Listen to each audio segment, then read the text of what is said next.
今日我哋會講保險中介人素質保證計劃卷一，保險原理及實務 Principle and Practice。卷一，保險原理及實務嘅考試時間為2個鐘頭，考生需要完成75條嘅選擇題，全部都係中英文對照，只要答啱70%，即係53條或者以上嘅題目就為之合格。或者喺未開始正式進入課題之前，我哋先研究一下試題嘅分佈。喺卷一嘅保險原理及實務之中，一共分為7個章節。第一章題目佔12%，一共有9題。第二章16%，12題嘅題目。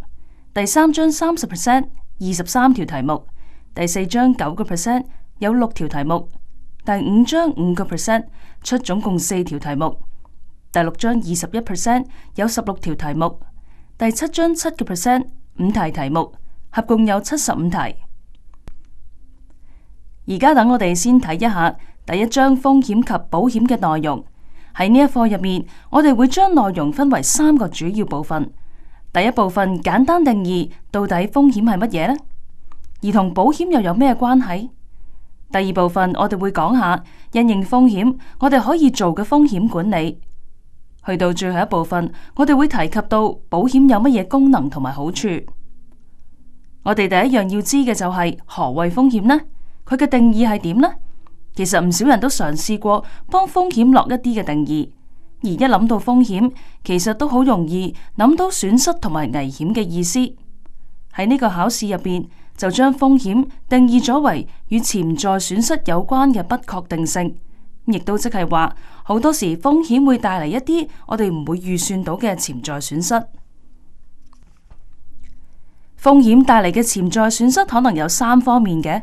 第一方面係財務上，主要係指金錢上面嘅損失；第二種係指身體上，例如當有意外發生嘅時候，可能會有死亡或者受傷嘅情況出現；而第三種係情緒上，當有意外發生嘅時候，往往對受傷嘅人士或者佢身邊嘅人士都會帶嚟難過同埋悲傷。對於保險公司嚟講，只要有首2項，包括財務上同埋身體上嘅潛在損失，較有可能成為商業上可保嘅風險。而事實上，面對風險嘅唔單止只係被保險人，對於保險公司，我哋喺書入邊稱之為保險人，亦都會運用風險呢一個字眼。喺過往嘅試題入邊，好多時都會問保險人運用風險一詞嘅時候，意思係指第一就係保險公司正在承保或者考慮承保嘅受保風險財物或者人生。例如一個青年人嚟投保，保險公司就會考慮下，如果接受呢一位青年人嘅保險，保險公司會面臨邊啲嘅風險呢？而第二個意思就係講緊所保嘅危險，亦都解釋為造成損失嘅原因。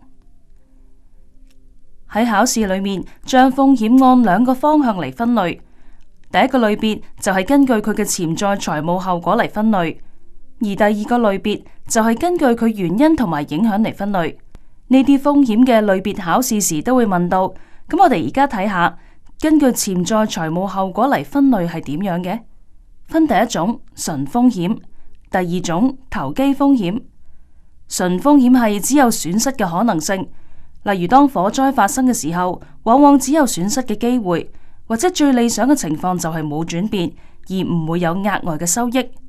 而投機風險就正正相反啦，除咗有損失嘅可能性之外，亦都有收益嘅可能性，例如參與賭博、業務開創呢一啲都唔一定只會輸，亦都有機會贏。第二種嘅風險分類就係根據佢嘅原因同埋影響嚟分類，總共會有2種嘅風險，一種叫做特定風險，另一種就叫做基本風險。所謂特定風險就係指佢影響範圍係有限嘅，例如講緊汽車意外，又或者係個人嘅損傷，多數嘅影響比較個人化，但係後果可能係嚴重嘅，甚至係致命嘅。第二種叫做基本風險，相對起特定風險，基本風險嘅影響範圍會比較廣泛，多數會指毀滅性嘅災難，例如係饑荒、戰爭同埋恐怖襲擊，而佢嘅影響嘅人數好多時都唔係講緊個人，而係講緊成個社會，所以影響嘅人數係不計其數嘅。喺考試嘅試題入面，除咗希望你哋要清楚知道風險嘅類別，無論係按住佢嘅影響範圍，又或者按住佢嘅後果嚟分類之外，佢都好中意考下你。如果對於保險公司嚟講，即係我哋講嘅商業保險人，佢所承保嘅風險主要又係邊啲嘅類別呢？喺呢一課裏面提及到，商業保險人所承保嘅風險，主要會係純風險同埋特定風險，亦都即係指只有損失嘅可能性風險，同埋影響範圍有限嘅風險。所以有基本風險同埋投機風險，一般係不可保嘅。有風險嘅出現，我哋就自然會做風險管理，將損失減到最低。其實有好多個行業都會進行風險管理嘅，例如銀行同埋金融服務嘅機構，甚至乎保險公司都會從事風險管理。對於銀行嚟講，佢哋主要從事金融服務嘅範圍，所以佢哋講緊嘅係對投資同埋對其他投機風險嘅管理。對於保險公司，佢哋只係保障純風險。所以佢針對緊嘅係純風險嘅管理。實際上，你會發覺保險公司嘅風險管理會將純風險再一步嘅縮窄，變咗做可保嘅純風險。原來對於保險公司講緊嘅風險管理係可以降低或者改善所承保或者獲邀承保嘅風險嘅潛在損失嘅方法。簡單嚟講，針對可能投保人士帶嚟嘅風險，佢用方法將佢嘅損失減到最低。實際上，如果風險管理作為一個獨立嘅知識，又或者研究領域去睇嘅話，風險管理可以分為3大步驟。第一個步驟就叫做識別，亦都即係我哋首先要認識到可能嘅潛在風險係啲乜嘢。第二步叫做量化，當認識到風險係啲乜嘢之後，我哋就要將呢一啲風險帶嚟嘅後果，用金錢嘅價值去計算下，大概可能有幾多。而最後就係應付。當明白到風險可能帶俾我哋嘅損失有幾多，我哋就要諗下有啲乜嘢方法可以將呢一啲風險減到最低呢？頭先講到風險管理嘅步驟有3步，第一個係識別，第二個係量化，而最後就係應付。咁喺應付嘅方法入面，其實有好多種㗎。第一種叫做風險避免，亦都即係我哋如果預計將會有風險出現，我哋可以通過避免呢一個方法去避免承擔呢一個風險。例如話，放棄去開一間核電廠，以防止核電洩漏嘅事故發生。第二種就叫做損失防範，就係防範已經識別到可能損失嘅發生頻率。例如講，香港特區政府好多時都會舉辦工業安全活動，希望大家嘅安全意識提升，而減少損失嘅可能性。第三種就係叫做損失降低，就係降低已經識別可能損失嘅嚴重性。例如安裝自動灑水系統，當有濃煙出現嘅時候，佢就會自動灑水，令到因為火災而燒毀嘅嘢盡量減到最低。第四種就係叫做風險轉移，就係令到其他人幫你承擔損失嘅後果。買保險就係其中一種嘅例子。而第五種就係風險融資。大家要記得嘅就係，保險係同風險管理息息相關嘅，但係保險只係風險管理工具嘅其中一種。就好似我哋頭先提及到，保險係其中一種風險管理嘅方法。咁其實喺呢一部分將保險嘅功能分做咗2個方向，第一種叫做基本嘅功能同埋好處，另一種就係叫做輔助嘅功能同埋好處。咁我哋先睇下基本功能同埋好處包括啲乜嘢。喺基本功能方面，保險係一種風險轉移嘅機制。其實好多時客人嚟投保，都係將自己嘅個人潛在財務損失轉移俾保險人。而當我哋做轉移嘅時候，就要繳付保險啦。至於保險嘅輔助功能同埋好處，一共有5種嘅可能性。第一個就係因為保險業本身都要聘請好多人，對於社會嚟講係可以增加就業嘅機會。亦都幫助到金融服務業可以得到發展。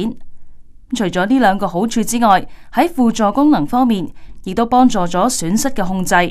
因為好多時當投買保險嘅時候，保險公司會要求客戶進行風險最基本嘅防範工作，達到損失控制嘅功能。第4項呢，就係保險本身亦都可以鼓勵個別嘅客戶進行投資同埋儲蓄嘅工作。最後一項係因為如果冇保險，幾乎冇人會將資金投放喺高成本嘅項目上面，例如建橋到房地產建設等，所以保險有助經濟嘅增長同埋發展。除咗要了解保險同埋風險之間嘅關係之外，我哋都需要了解多少少喺法律上啲基本嘅原則。所以去到第二課，我哋會同大家提及法律原則上嘅問題。喺第二課，我哋可以將法律原則分開兩個部分。第一部分就係合約法，第二部分就係代理法。合約法討論到合約嘅定義同埋合約嘅元素，而代理法就會討論到代理關係同埋有關嘅法例同埋原則。喺呢個時候，先要定義一下乜嘢叫做合約。合約最簡單嘅定義就係一份喺法律上面可以強制執行嘅協議。協議嘅種類有好多，但係唔係所有嘅協議都有法律嘅效力。舉例話，兩個人一齊去食一餐飯，本來可以話係一種協議，但係當其中一方唔能夠出席午餐，另一方係唔可以因為對方冇嚟而採取法律行動，因為一齊食飯嘅協議喺法律上係不被承認有效嘅。合約係由承諾同埋承擔所造成，通常都係為咗另一方得到某一啲嘅承諾，又或者承擔而作出嘅。不過，如果嚴格咁用法律嘅觀點嚟睇，合約本身係無形嘅，所以保單本身係唔可以稱之為一份合約，而係用嚟證明保險合約嘅證據嚟嘅。舉個例啊，當火災發生之後，其實殺傷嘅被保險人唔會預期保險公司會因為已將保單燒爛咗作為一個理由而拒絕賠償。另外一樣就係我哋提及到合約所涉及到可以係一啲好重要嘅事，亦都可以係一啲好瑣碎嘅事，例如涉及到買一份報紙，亦都存在住一份合約。合約嘅種類可以分為兩種，分別係簡單合約同埋契據。第一種叫做簡單合約。佢最大嘅特色就係訂立嘅過程係簡單容易，訂立形式可以係口頭、書面，甚至乎行為推斷出嚟都可以。舉個例子，某一個人同一個小販進行一個交易，期間佢哋放低錢之後攞走貨物，完全冇進行任何嘅溝通，已經產生一份簡單嘅合約啦。因為呢一種就係透過行為形式而訂立嘅簡單合約。而好多時講緊嘅保險合約，絕大部分都係屬於簡單合約。相對簡單合約，另一種合約佢嘅種類就嚟得比較複雜。呢一隻就叫做契據。契據係需要經過簽署、蓋章同埋交付嘅書面文件，亦都係好多時喺律師樓簽署，而上面有一個火漆喺上面嘅書面合約。例如土地嘅轉讓，必須以契據達成。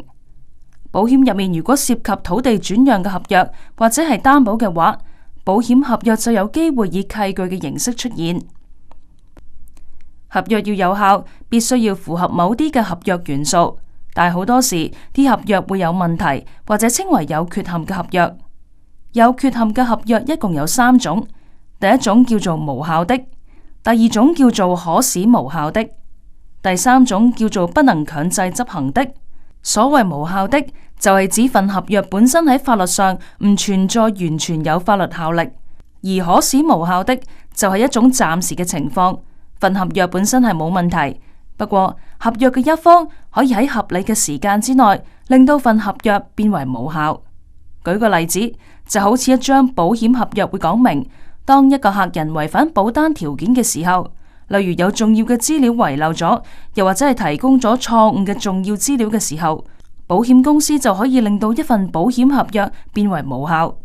最後一種叫做不能強制執行，就係話有一啲必要嘅行動未完成，例如係土地租約未交印花稅，所以喺法庭上面冇辦法執行呢一張嘅合約。頭先我哋都提及到合約嘅元素對於一份合約嘅有效性有好大嘅影響。而家就睇下6個嘅合約元素包括啲乜嘢。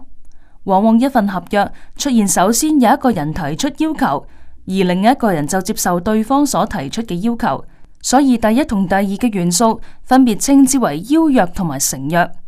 所謂嘅邀約就係提出要求，咁提出要求嘅人呢就叫做邀約人，而接受邀約叫做成約，而接受條件嘅人呢就叫做成約人或者係受邀約人。喺保險中，要約人可以係投保嘅一方，亦都可以係保險人。如果另一方有意更改要約提出嘅合約條件，例如係要求增加保費，又或者係保單嘅限制，就會構成反邀約。當反邀約出現嘅時候，原邀約會失效，原邀約人有權接受該重新提出嘅反邀約。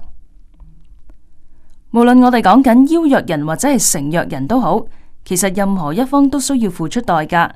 所以第三個合約元素，我哋稱為代價。代價就係指一方對於另一方所作出嘅承諾所付出嘅代價。喺保險上面嚟講，無論係保險人又或者係被保險人，都要付出一定嘅代價。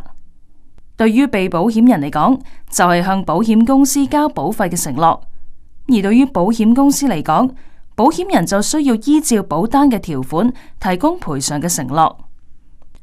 除咗邀約、承約、代價呢三個基本合約嘅元素之外，訂約嘅行為能力、合法性同埋訂立法律關係嘅意向，亦都相當之重要。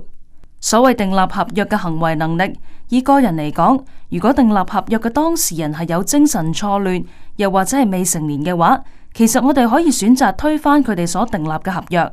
如果用公司為例，公司必須要喺法律許可範圍之內開展業務。如果佢從事販賣毒品嘅行業工作嘅話，佢就缺乏訂約嘅行為能力。第五個元素叫做合法性，亦都即係話協議嘅內容一定要係合法嘅。舉個例子，如果份合約係涉及到殺人，又或者其他嘅犯罪行為，呢一份合約就稱之為無效。如果由保險公司嚟睇，我哋就住走私貨物投保係唔會被法律承認嘅。最後一個合約元素就係訂立法律關係嘅意向，即係指各方面都需要喺訂立協議嘅時候，有使協議具有法律效力嘅意向。跟住我哋就會提及到代理法又係啲乜嘢嚟。喺開始講解之前，我哋首先要認識到代理法嘅應用範圍可以好廣泛。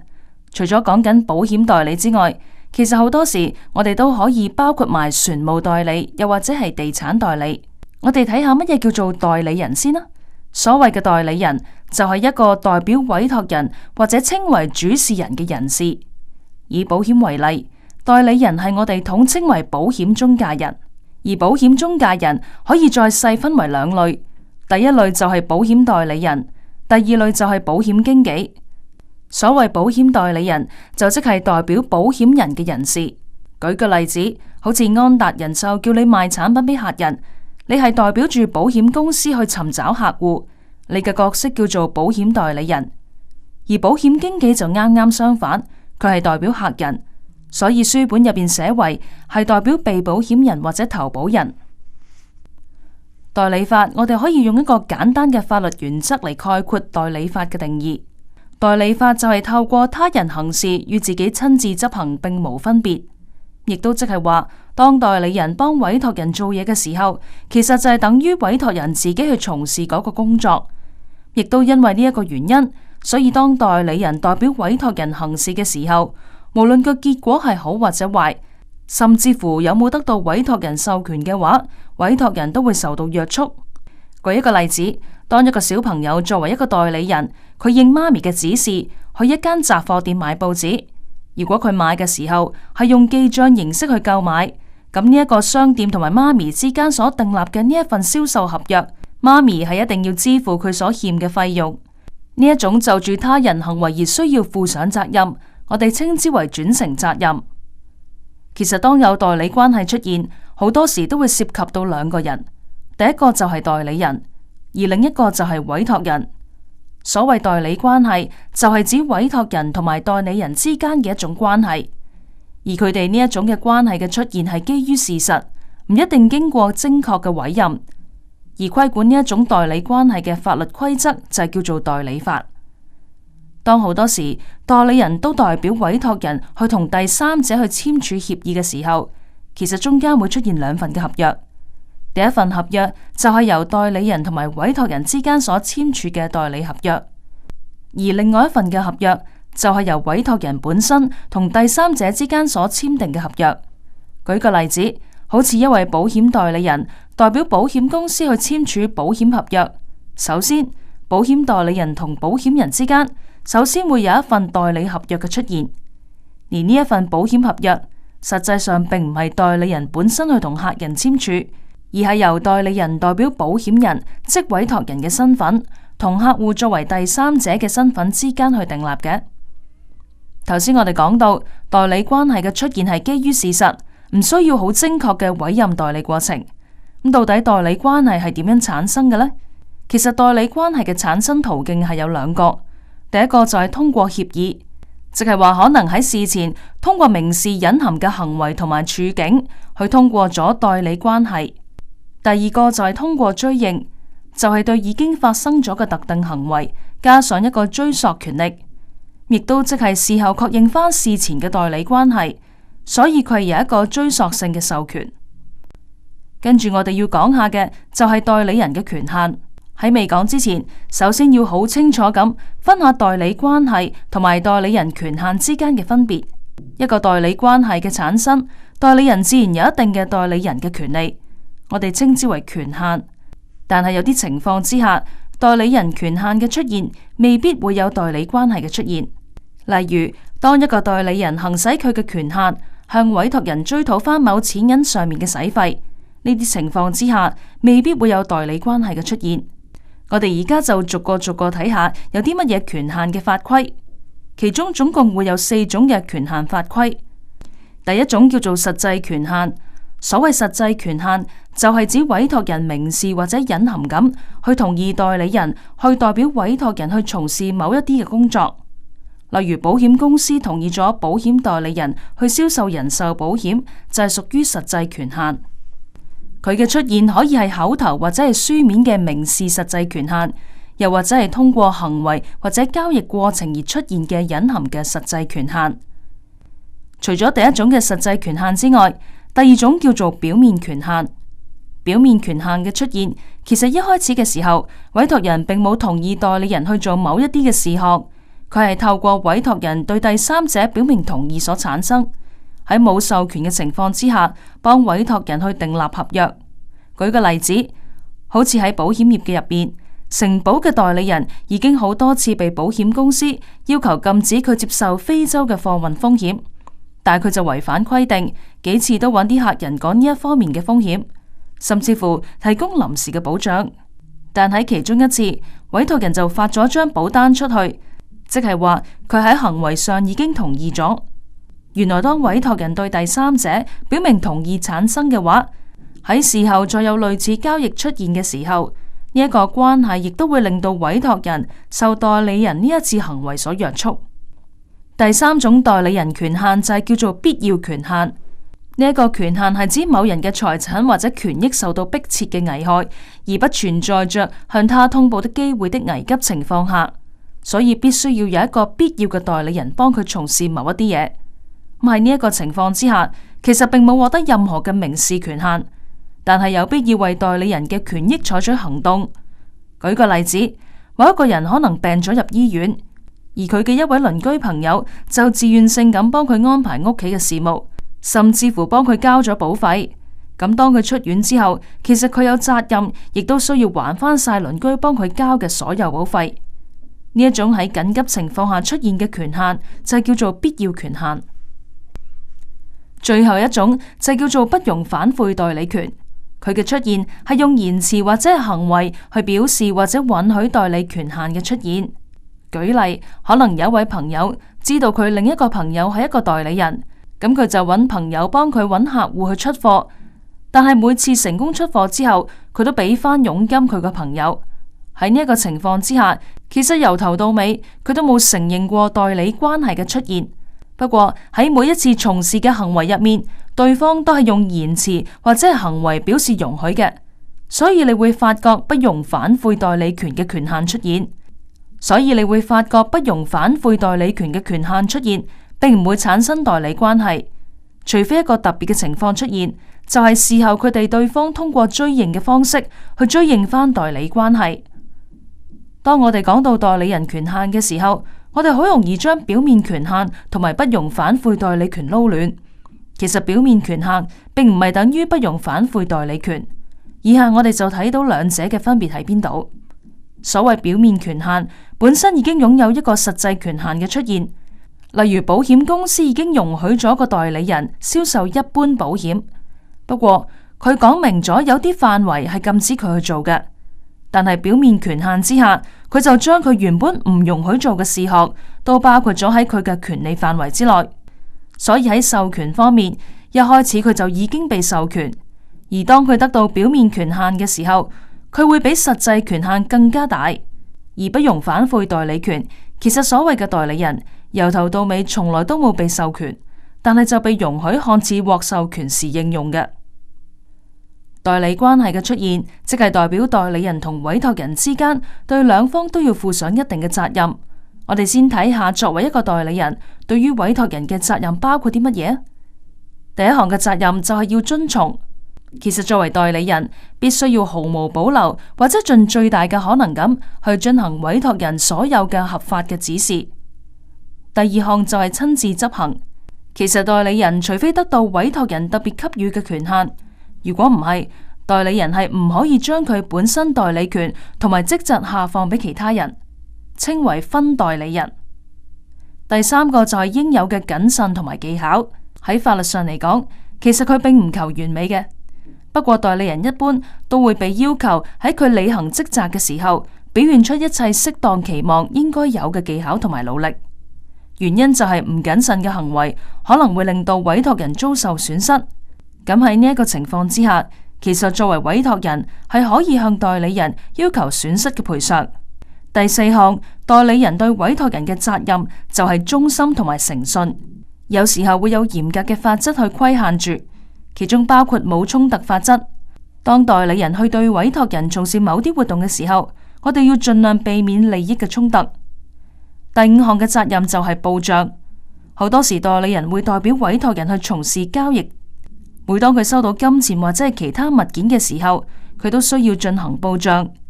而另一方面，亦都必須保存足夠嘅記錄。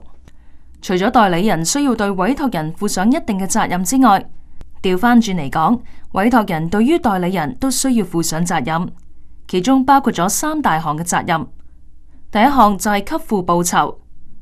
喺報酬呢一部分，考試都好中意問，所謂報酬就係指雙方協議咗嘅佣金或者其他報酬，包括咗獎金。咁其實到底幾時要俾錢？重點係協議呢一個字眼。原來我哋指緊委託人係需要喺合理嘅時間之內，又或者任何指定嘅期限之內去支付。第二項，除咗報酬之外，委託人對於代理人亦都需要給予某啲嘅支出。支出係指承擔所有合理同埋適當嘅費用同埋開支。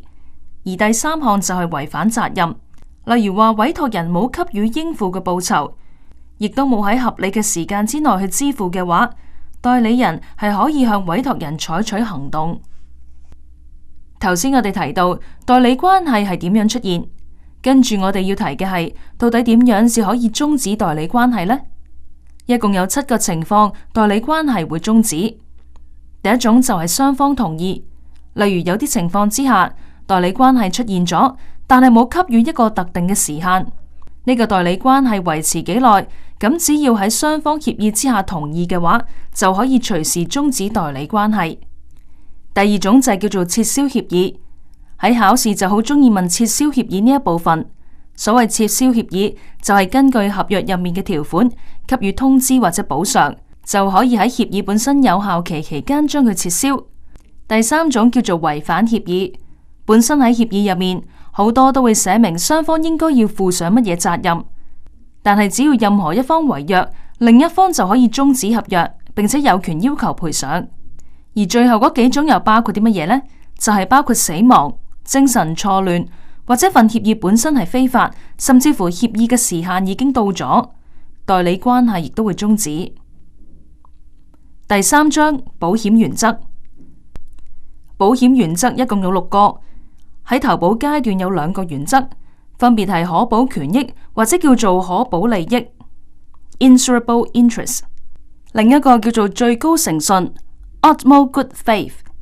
而喺理賠嘅時候就有另外4個原則，分別係近因 （proximate cause）、離償或者稱為損害賠償 （indemnity）、分擔或者稱為分攤 contribution 同埋代位權 subrogation。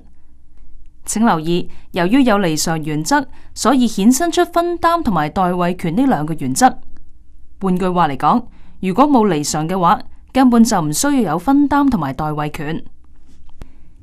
第一個原則係可保權益，又可以稱為可保利益，意思係一種對保險標的嘅法律認可關係，佢賦予某人對該件物件投買保險嘅權利，亦都即係話，古董花瓶嘅物主基於對花瓶嘅法律認可擁有權，為古董花瓶投保。當然，有關嘅關係必須係合法嘅。一名賊人對偷翻嚟嘅賊贓，則唔會有可保權益。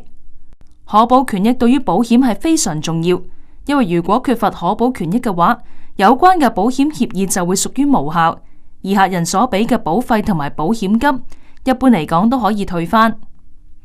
跟住我哋講一講可保權益嘅必要條件。要有可保權益，首先必須要有投保人，另外要有被保嘅人身，即係生命或者肢體、財產、責任或者法律嘅權利。而呢一啲人身、財產、責任或者法律權利必須要係保險標的，而投保人就要同呢一個保險標的有法律認可嘅關係。當投保嘅事件發生，投保人就會遭受到財務嘅損失。可保權益喺唔同嘅保險品種裏面嘅構成都會有唔同。我哋先講一講人身保險。當投保人購買一份保單嘅時候，佢自己本身或者自己嘅配偶亦都可以成為受保人。呢種情況底下，可保權益就已經構成。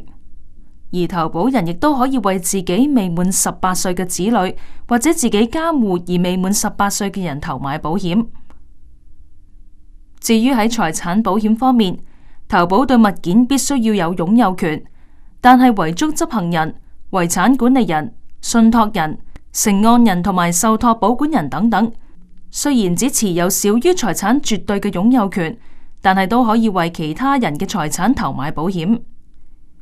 喺責任保險方面，有兩種情況之下，可保權益都可以構成。首先係直接或者首要責任，任何人都可以保障因為本身行為或者疏忽所面對嘅潛在法律責任。而另一種情況就係轉承責任，例如一個僱主可以因其僱員嘅行為或者疏忽而導致對公眾人士嘅責任投買責任保險。最後我哋講一講其他合法權利保險。任何人因為本身合法權利可能受到侵犯，或者由於未來合法收入而面臨潛在損失嘅話，都可以購買呢一類嘅保險。舉一個例，一個房東有權對於火災後租金嘅損失而投買保險。考試好多時都會問到可保權益喺幾時至需要？喺呢一個問題上面，人壽保險同埋水險嘅分別都好大。喺人壽保險嚟講，可保權益只需喺保單起保嘅時候存在就可以。舉一個例子，如果投保人係丈夫，而受保人就係佢太太，佢哋兩者之間嘅婚姻關係只需要喺起保嘅時候證明得到就得。之後如果佢哋離婚嘅話，對於人壽保險嘅保單嚟講係完全冇影響嘅。至於水險同埋其他離常嘅保單，情況就啱啱相反啦。可保權益只係需要喺損失嘅時候存在就得。跟住我哋要講嘅係轉讓。轉讓分為兩種，第一種係保險合約嘅轉讓，意思係轉讓人將合約嘅權益會完全轉移到承讓人身上，而發生可保事故嘅時候，保險公司就有責任向承讓人就佢嘅損失賠付。另一種轉讓就係收取保險金權利嘅轉讓，權利喺轉讓咗之後，轉讓人仍然係合約嘅一方。所以保單仍然係承保緊轉讓人所遭受嘅損失，而承讓人只有權就應付嘅保險金去起訴保險公司。喺轉讓嘅時候，可保權益係咪需要存在呢？喺答呢一個問題之前，我哋需要了解究竟講緊嘅轉讓係邊一種。喺保險合約嘅轉讓之中，轉讓人同埋承讓人都必須要喺轉讓嘅一刻，對於保險標的享有可保權益。至於係收取保險金權利嘅轉讓，承讓人都唔需要享有可保權益。所以實際嚟講，其實轉讓可以構成對承讓人嘅饋贈。跟住我哋會講一講轉讓嘅過程之中，保險人同意嘅必要性。喺收取保險金權利轉讓嘅時候，係無需要保險公司同意，但係對於保險合約嘅轉讓方面，唔同類別嘅保險就會受住唔同嘅法規所規限。考試嘅時候，大家需要留意到，人壽保險單同埋海上實物保險單都係無需要經保險公司同意就可以做轉讓。另外，亦都需要留意，有某一啲嘅條款可能會訂明保險金需要付俾被保人以外嘅其他人士。呢一類嘅條款其實並唔屬於保險金權利嘅轉讓，而只不過係一個付款嘅指示。喺討論可保權益之後，我哋就講一講另一個好重要嘅保險原則：最高誠信 （Utmost Good Faith）。講解最高誠信前，我哋先要了解一下乜嘢係一般誠信。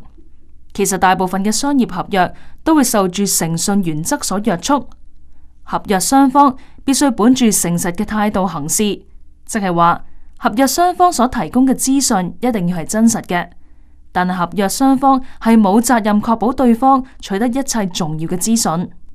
換句話講，合約嘅另一方有任何問題嘅話，你嘅答案就一定要係真實嘅，但係如果佢冇問嘅話，你係唔需要主動咁去話俾佢知。而保險更加受到一種更為嚴格，喺普通法中被稱為最高誠信嘅原則所約束。喺一份保險合約裏面，唔理對方有冇問及，各方都必須披露所有重要嘅資料。呢一個就係我哋一陣會再解釋嘅重要事實。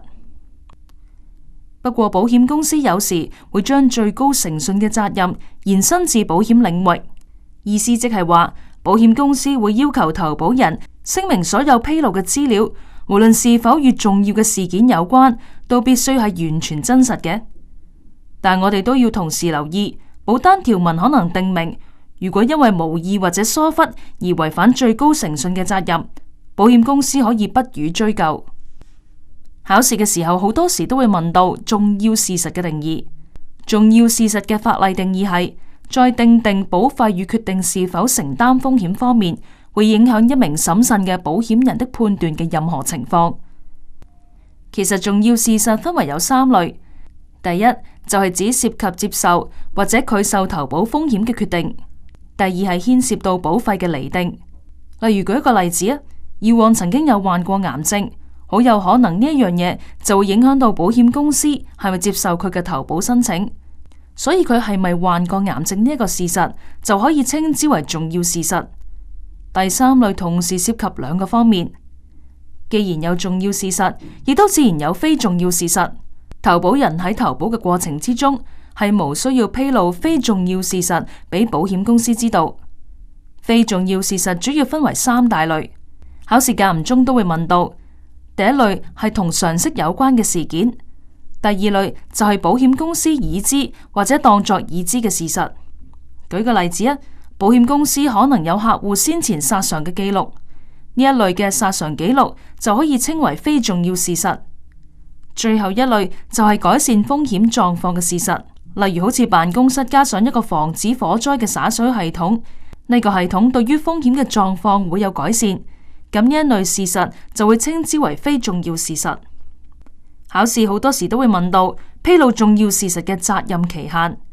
喺普通法裏面，投保人係唔需要披露保險公司接受咗投保申請之後佢先知道嘅事實。舉個例，如果投保人喺保險公司接受咗佢申請之後先知道自己患有某一啲嘅病，佢係無需要披露呢一啲病情俾保險公司。至於喺保單嘅條款之中，一啲非人壽保單披露嘅責任嘅期限會有啲唔同。喺保單期限裏面，如果風險上有任何變更，都需要披露重要嘅資料俾保險公司。喺意外保險方面，呢一種要求好多時都會有。如果投保人轉職，佢就需要喺保險期限裏面通知保險公司。仲有就係，當保單續保時，投保人係要履行最高誠信嘅責任。另外，如果喺保單有效期內要求更改合約，最高誠信嘅責任便適用於更改事項上。跟住我哋會講下乜嘢叫做違反最高誠信。其實違反最高誠信可以喺4種唔同嘅形式出現。我哋可以首先分做兩類。第一類係失實陳述。失實陳述嘅意思就係合約嘅其中一方提供咗一啲虛假嘅重要事實俾另一方。另一種就係不披露。不披露嘅意思就係其中之一方唔向另一方披露重要嘅事實。喺了解咗失實陳述同埋不被披露嘅分別之後，我哋就要考慮一下合約一方嘅動機係乜嘢。合約一方有可能以欺詐性嘅失實陳述，或者欺詐性地不披露一啲重要嘅事實，但係調翻轉，佢亦能係無意嘅或疏忽地非欺詐性地作出違反。所以違反最高誠信會有4種唔同嘅形式，分別係欺詐性嘅失實陳述、非欺詐性嘅失實陳述、欺詐性不披露同埋非欺詐性不披露。考試曾經有問過，違反咗最高誠信之後有啲乜嘢補救方法？違反最高誠信嘅受屈一方通常係保險公司，佢可以有幾個選擇。第一，保險公司可以推翻成份合約。第二，如果違反最高誠信有涉及欺詐成分，原則上保險公司可以額外提出侵權法嘅訴訟，要求合約嘅另一方提供損害賠償。當然，保險公司亦都會有第三個選擇。如果佢覺得違反最高誠信嘅情況比較輕微，佢可以考慮唔追究違反最高誠信嘅行為。但係佢選擇唔追究嘅話，合約就會變成有追溯效力地有效。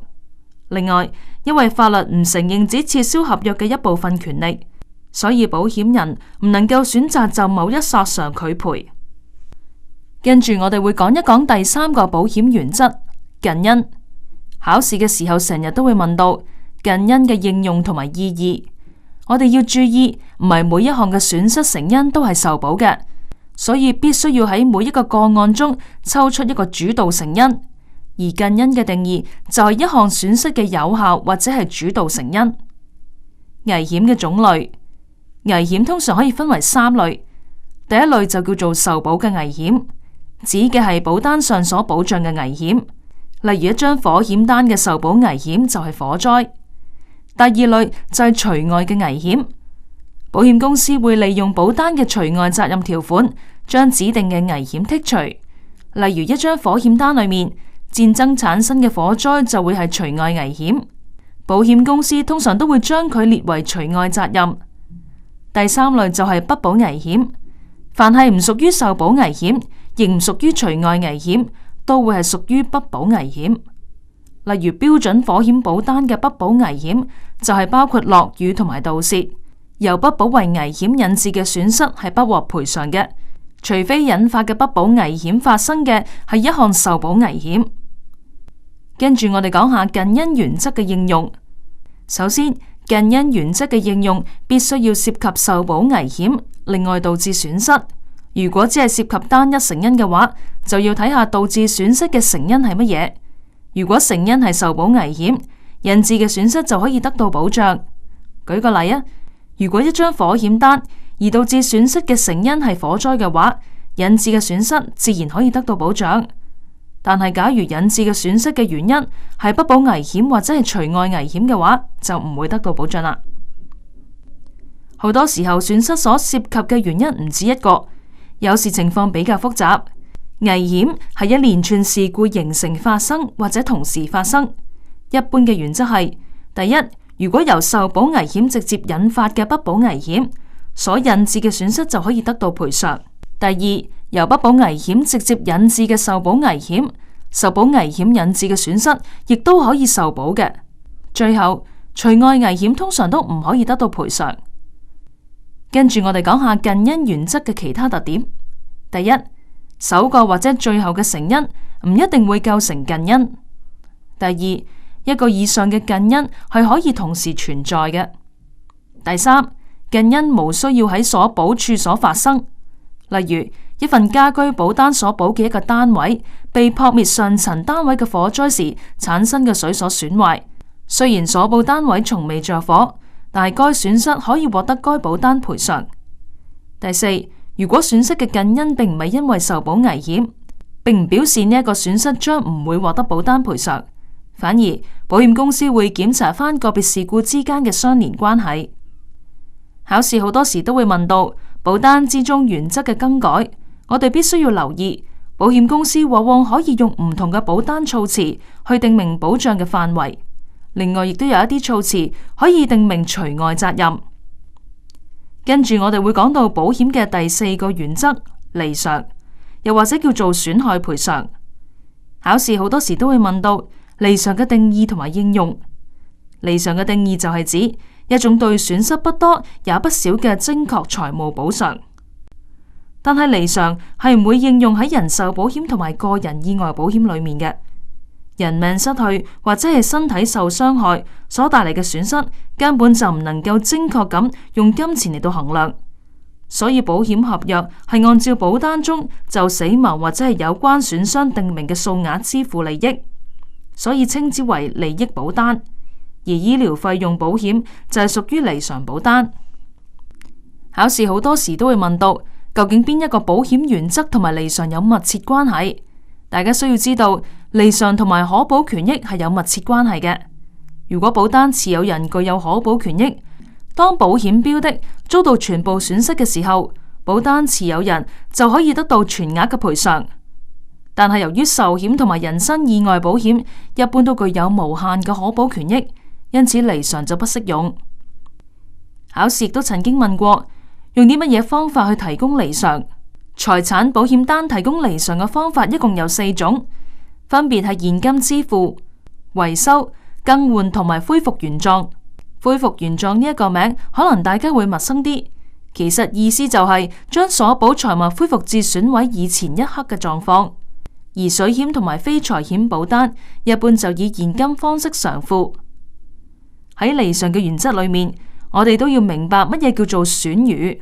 損餘嘅定義就係保險標的喺遭受到損害後會出現嘅剩餘部分。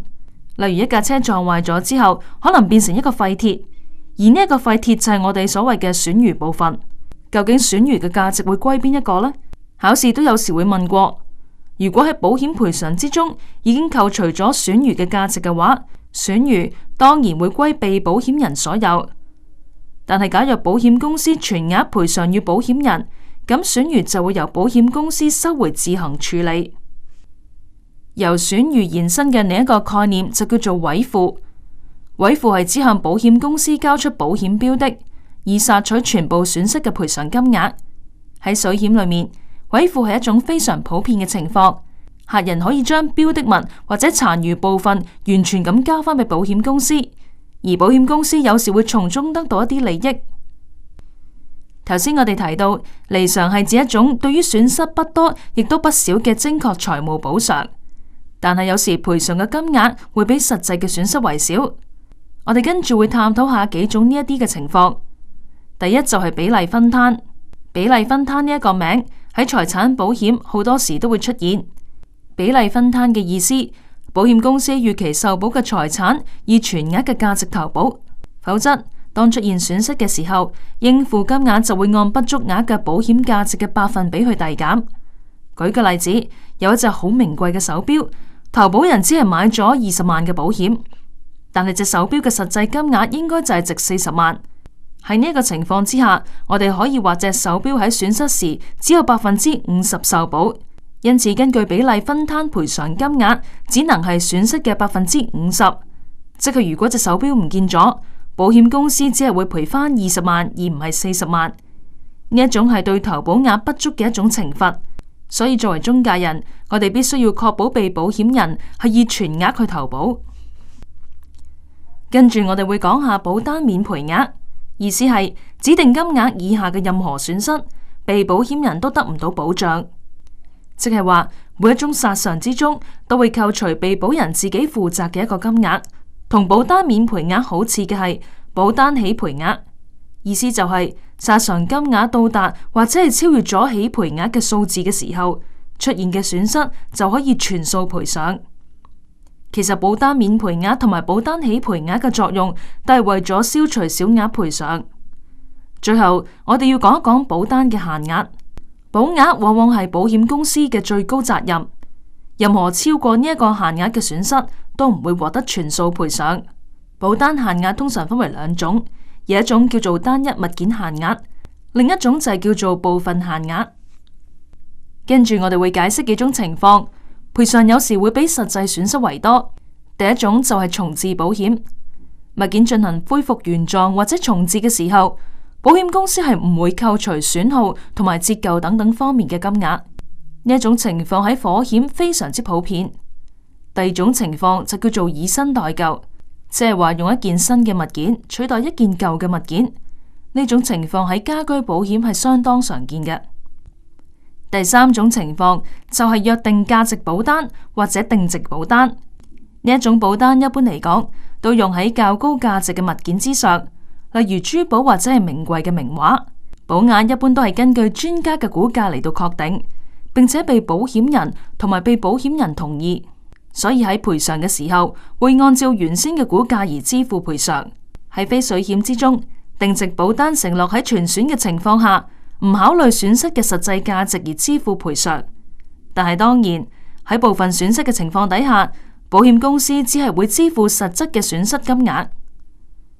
最後，我哋會講一講水險保單。由於船體同埋海上貨物保單都係以定值基礎發出，所以約定價值就會被視為喺損失時候嘅實質價值。換句話講，喺損失嘅時候就會按照約定價值嚟賠償。喺解釋過離償之後，我哋會講一講分擔同埋代位權。之前我哋講過，分擔同埋代位權都係由離償呢一個原則所引申出嚟。我哋先解釋一下分擔。分擔係應用喺重複保險同埋理賠有關嘅衡平法則。所謂重複保險嘅意思就係有兩份或者以上保緊相同權益嘅保單，而保額嘅總數超過咗法律所容許嘅離償。例如一位丈夫同埋佢嘅妻子分別都為佢哋嘅房屋同埋房屋中嘅物品購買咗保險，因為佢哋都以為對方忘記購買保險。如果當發生咗火災，造成咗20萬嘅損失，但係佢哋就唔會得到40萬嘅賠償。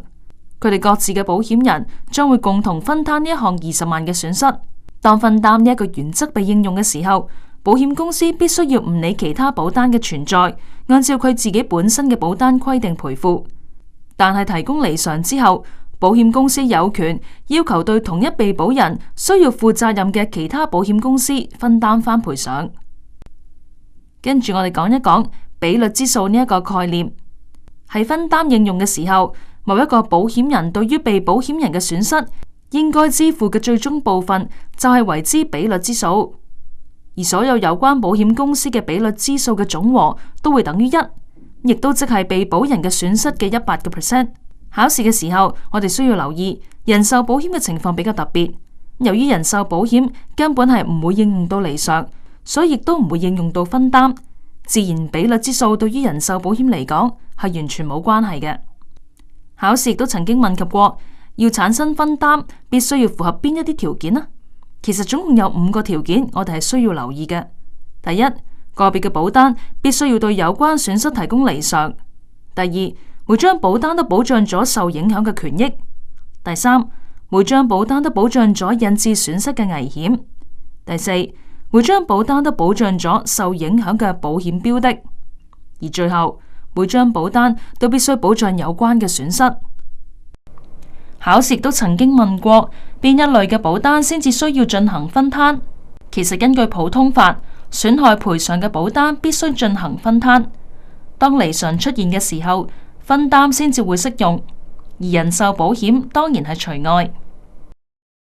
分擔同近因好相似，都可以俾保單條件更改。保險公司可以喺保單裏面加入比率之數條款，意思即係將保險公司嘅責任限於佢對損失嘅比率份額。另外，保險公司亦都可以加入免分擔條款，例如家居保，好多時候免分擔條款就會摒除一啲更具體受保嘅物件。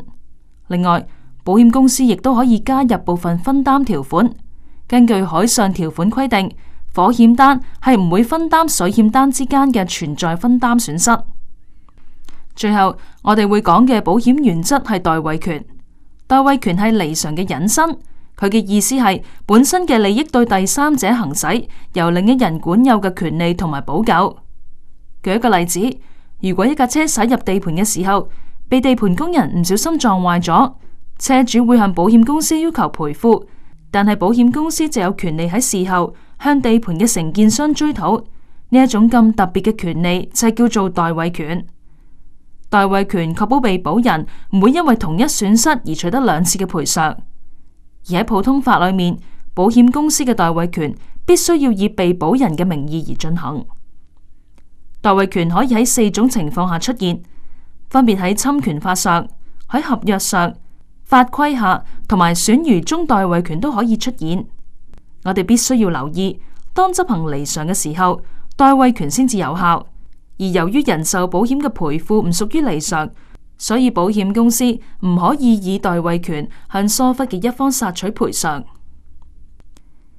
喺行使代位權嘅時候，亦都有啲考慮嘅因素，我哋需要留意。好似喺普通法之中，只可以係給予離償之後，只可以獲取代位權；而喺非水險保單嘅條件，通常說明，即使還沒作出離償，該保險人已擁有呢一項嘅權利。保險公司行使代位權而取得嘅補償，亦都唔可以多過佢離償嘅金額。如果代位權係被保險人將投保財產委付咗俾保險公司之後先至出現嘅話，賦予呢一件財產嘅一切權利都會屬於保險公司。而喺分享代位權嘅收益時候，我哋都必須要留意免賠額、責任限額同埋比例分攤。第4章，保險公司嘅主要功能。喺呢一章裏面，我哋會講解保險公司嘅11個部門。喺考試裏面，大家需要留意唔同部門嘅功能，特別係一啲只有保險公司先至會有嘅部門，例如係核保部、理賠部，我哋更加要注意佢哋嘅功能。第一個，我哋要講嘅係產品發展部。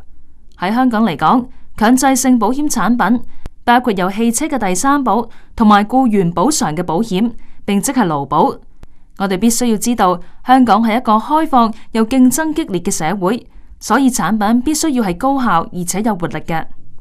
產品發展部顧名思義係會負責個別產品同埋產品組合嘅開發。喺考試嘅時候，我哋必須要留意，個別產品開發係一個延續不停地過程。而由於市場上邊組合形式所推出嘅產品越嚟越多，為咗維持競爭優勢，唔同保險公司嘅產品發展部都會去開發一啲組合形式嘅產品。例如一個保險產品裏面已經包括咗人壽同埋危疾嘅成分。產品發展部嘅另一個主要職責就係做產品研究，包括對保險公司現有產品加以改良。另外，為咗保持競爭嘅優勢，我哋都需要了解對手產品同埋市場上面發生緊嘅事。市場趨勢對於產品發展部嚟講係相當重要，因為產品主要係為咗符合市場上大眾嘅需要。第二個我哋要探討嘅部門係客戶服務部，亦都稱為顧客服務。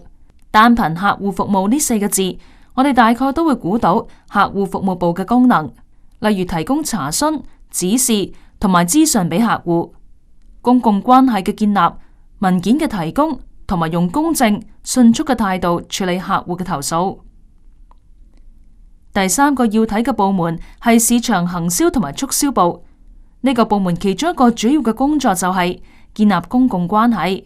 佢哋會處理對外聯繫嘅協調工作，面對傳媒嘅查詢，召開記者招待會、發佈同埋作出解釋。另外，亦都有時需要製備新聞稿。除咗建立公共關係之外，市場行銷同埋促銷部亦都會做啲推廣嘅工作。公司為咗提高知名度，需要透過唔同渠道去登廣告。市場行銷同埋促銷部嘅另一個主要職責就係挑選合適嘅機構同埋媒體去幫公司登廣告。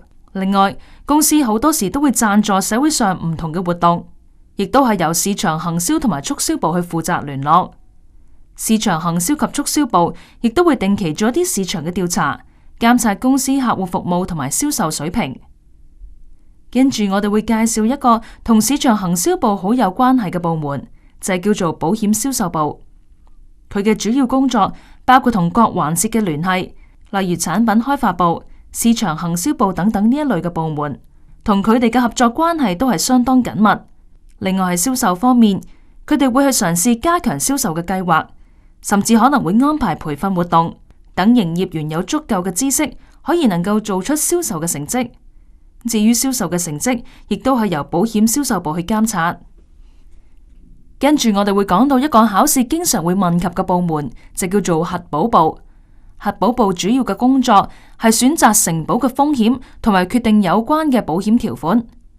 考試好多時都會問到人壽保險同一般保險喺核保嘅分別。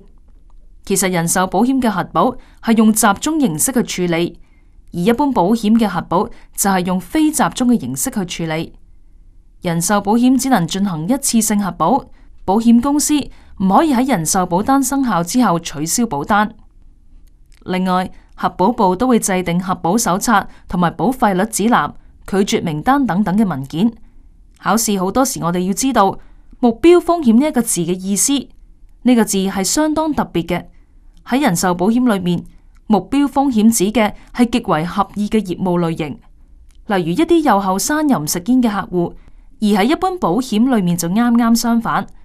目標風險指嘅係極不合意嘅業務類型，例如喺盜竊保險中，位於中環嘅珠寶店可能係不合意嘅。跟住要睇嘅部門係保單處理部。保單處理喺一般保險或者人壽保險方面會有唔同嘅程序。喺人壽保險嘅保單嚟講，錯誤嘅潛在後果比一般保險往往會嚴重得多。保單處理部亦都會負責一啲其他嘅程序，包括要糾正誤差，另外可能要因應客戶嘅需要而去更正保單、安排簽署嘅準備同埋安排保單嘅續保。跟住嘅部門就叫做理賠部。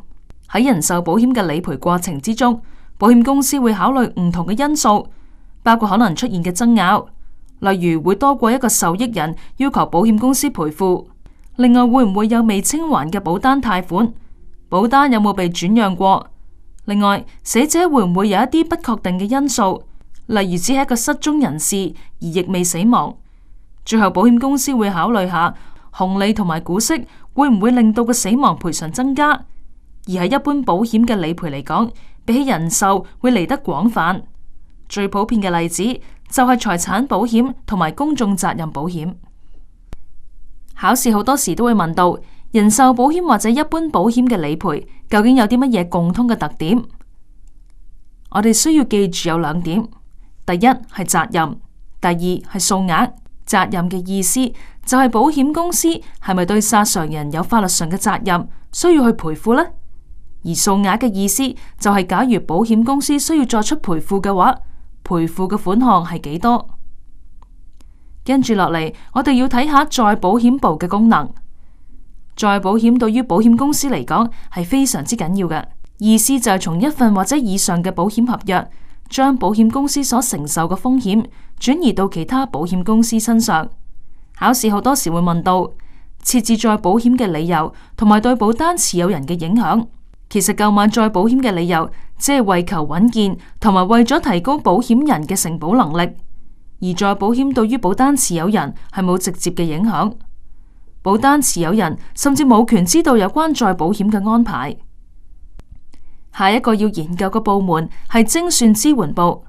我哋可能好多時都會聽過精算師呢